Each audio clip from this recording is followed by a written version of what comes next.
how much does price matter?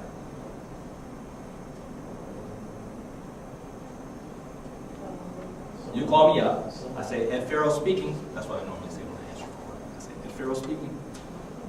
You don't know if it's a law firm or not. Just know Ed Farrow. Ed Farrow speaking, right?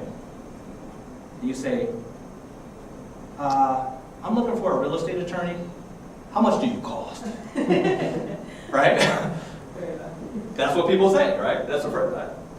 What am I supposed to say? What would you say, Deidre? If I were you? Yeah, if you were me, what would you say? Tell me how this is fun. Huh? What would you say? I would say a big number. A big number? No. Why? Don't I want their business? But then when they actually get the real numbers, they keep lying to me. See, now you're making my point. That's the problem, right? So you call me up and I give you my price. I say my price is $400. And then what's your next question? That's not a question. Huh? What do I get for that $400? Right. What's covered in $400? What's that covered? Now, because you come to this class on a Saturday at 5 o'clock, you'll be equipped with the proper questions to ask when you go to make that call, right? Because you're going to ask them, does this price include title insurance, right? Does this price include document preparation fee, right? Does it include mail? There's a whole bunch of things. See, I got into trouble when I first started. I used to charge $450. That was my fee. $450 for a closing. And that's what I would tell people. $450. I didn't think there was anything wrong with that. That was my fee. It included telephone calls. It included simple mail, not UPS or anything like that, but it included regular stamp mail. What do they call it? First class mail. You're my age. You know what I'm talking about. What does that mean? That's correspondence? Or what Well, everything's not email. But the bottom line is, whatever you're sending out, if I had to send out the contract, so there's contracts involved in that kind of thing, right? You're going to enter into a contract. You're going to buy it from me for $100,000. I'm going to agree to buy it from you or sell it to you for $100,000. So there's a contract. I bring you in, you sign it. I send it off to the other attorney. He has his client sign it, sends it back. So there's money involved, right? But I say $450. For me, that's my fee for everything I do. It doesn't include out-of-pockets like the title insurance and all those other things, but that's my fee. That's the attorney's fee. But like Deidre said, I might turn around and tell you a little bit more. I might say, well, my fee is $450, but that doesn't include the title insurance. It doesn't include this. It doesn't include that, all those different things, right? And you hear all those numbers, you don't want to talk to me anymore. So what do? You hang up the phone. You can't negotiate. Yeah, exactly. And you might say that because trust me, some people call me and I tell them my fee, right? My fee is $450. And they say, well, I just called Dan and Dan told me his fee is only $300. What are they saying to me? Come down, buddy. Come down. And you know what I tell them? Go talk to Dan. That's exactly what I say. But then you need to go to Dan. Dan got a great price. But the problem is, Dan may have said $300, but Dan, and Dan's fine, he wasn't lying. Dan was telling the truth. $300 to say I'm your attorney. Then you're going to pay me $50 for correspondence. And then you're going to pay me X amount for this, and this amount for that. And then you're going to pay your title insurance. And then you're going to pay all these other things. It's almost like you need a lawyer to get a lawyer. Scary, isn't it? Yeah. It does seem like that sometimes. And that's what makes it difficult sometimes when you're answering calls from the yellow pages, right? So generally what I tell people to do is come in so I can explain the process. I can explain all of it to you. So you have an opportunity to interview me fairly. Or I'll tell you enough information so that when you do call the next attorney, at least you'll be armed with the proper information that may cause you to call me back once Dan has to reveal that it's $300 tantamount to $1,000 when you compare it to what I'm providing, right?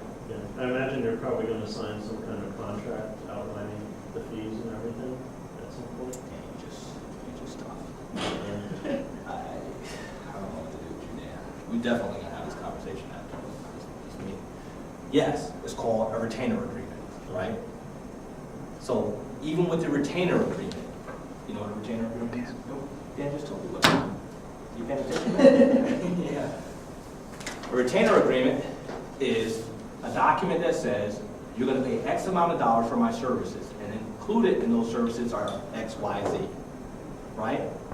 And in addition to those services, you may further be charged for these things, some of which I may not know the cost of until I get your mortgage from the bank, because I have to, record documents and everything else, or your title insurance based on the price of the house, because that's how that title insurance is figured out. So I may not know that number off the top of my head at the time we enter into our agreement. You understand? So, yeah, there's a retainer agreement. There's an agreement that says, this is what I'm going to do for this amount of money. So that absolutely needs to get done. Now, I'm going to be honest with you. Most of the time, I don't do retainer agreements for real estate transactions. It's just not enough money, and most of the time, I don't even see my client until either they sign the contract, if that happens, right, or on the day of closing. Is that a good thing, or? Is it good? I don't know. Is that a good thing? I guess it's good for you, but yeah. Yeah, it's good for me, right? Now I have to see him, I just collect the money, right?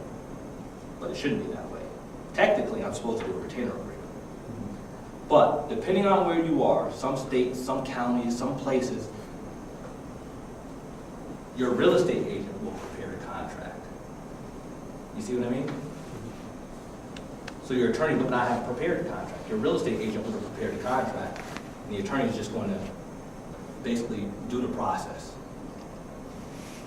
So unless you just want to go and look at your attorney, spend some time hanging out with him, kick it, as they say, right, with the attorney. You probably won't want to go see him. Expensive.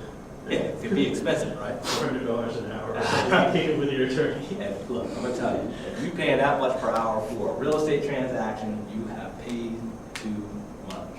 Real estate transactions, just so you know, and you bring up an interesting point. There are real estate attorneys, right? Personal injury attorney, you know what personal injury is? Injury to yourself. Yeah, right? Somebody runs you over with their car, right? That's a personal injury. Right? Somebody hits you with a bat, that's really personal. But those are personal injuries. There's attorneys that represent people for those kinds of things. And usually in those kinds of things, when there's a car accident, how do you think the attorney gets paid? I know you've seen on television at 2 o'clock in the morning.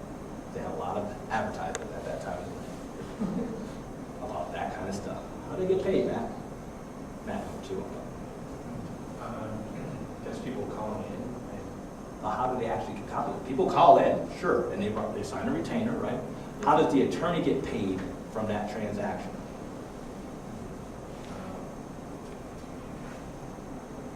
Need some help? Yeah. They get paid in damages. What you say? Don't they get paid in damages if they win the case? Yes, right? Now. Perfect, Deirdre. Perfect, right. He says the answer. What, Therese? Therese says the answer, and Deirdre, all of a sudden, she has clarity. She remembers what happened. You've seen that before, right? On television, right? They sit there and they say, we won't take a dime from you unless we win, right? That's how they get paid. They get a percentage of whatever you win, usually a third, right? So why aren't all attorneys like that? No, I would not operate like that. Aren't they called ambulance chasers or something like that? Watch your mouth. So anyway, bottom line is, that's how they get paid, right? But if you're a litigation attorney, let's suppose you want to sue somebody because they made you, let's suppose you want to sue that person that put that fence on your property, right? How's that attorney get paid? He gets paid by the hour, right? So he charges you a specific amount per hour. He may ask for you to make a deposit up front